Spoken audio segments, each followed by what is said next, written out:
வணக்கம் நண்பர்களே, நான் உங்கள் ஜி பரமேஷ். இன்னைக்கு நீங்க பார்க்க போற காணொளி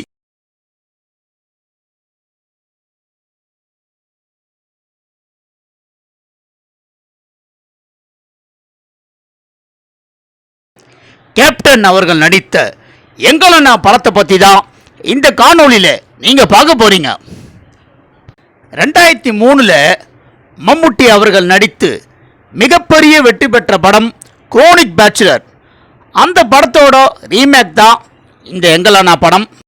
மலையாளத்திலையும் தமிழ்லையும் மறைந்த மாபெரும் இயக்குனர் சித்திக் அவர்கள் தான் டைரக்ஷன் பண்ணியிருக்காரு.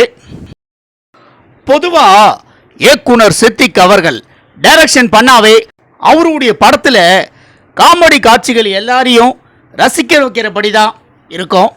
உதாரணத்துக்கு சொல்லணும்னா ஃப்ரெண்ட்ஸ் படத்தில் வடிவேலு, சார்லி அவங்களோட காமெடி காட்சிகள்லாம் இந்த ஃப்ரெண்ட்ஸ் படத்தில் எப்படி இருக்கும்னு உங்கள் எல்லாருக்குமே தெரியும். அதே மாதிரி கேப்டன் அவர்கள் நடித்த எங்களண்ணா படத்திலையும் இயக்குனரும் நடிகருமான பாண்டியராஜன், வடிவேலு, MS பாஸ்கர் அவர்களின் காமெடி காட்சிகள்லாம் இந்த படத்தில் ரொம்பவே ஹைலைட்டாக இருந்திருக்கும். இந்த படத்தோட கதை அண்ணன் தங்கை சென்டிமெண்ட்டை மையக்கருவாக வச்சு தான் இந்த எங்களண்ணா படத்தை எடுத்தாங்க.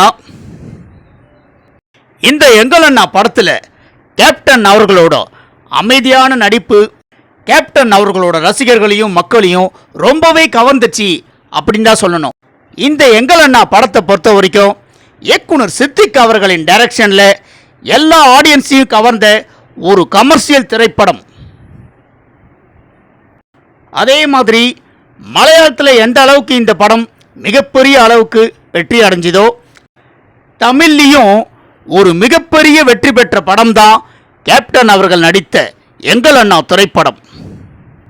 இப்போ கேப்டன் அவர்கள் நடித்த எங்களண்ணா திரைப்படத்தை பற்றி நம்ம கொடுத்துருக்கிற காணொலியை பற்றி நீங்கள் எல்லாரும் என்ன நினைக்கிறீங்கன்னு உங்களுடைய கருத்துக்களை என்னுடைய கமெண்ட் பாக்ஸில் எல்லாரும் மறக்காமல் பதிவு பண்ணுங்க. நண்பர்களே, இந்த காணொளி உங்களுக்கு பிடிச்சிருந்தா லைக் பண்ணுங்க, ஷேர் பண்ணுங்க, கமெண்ட் பண்ணுங்க.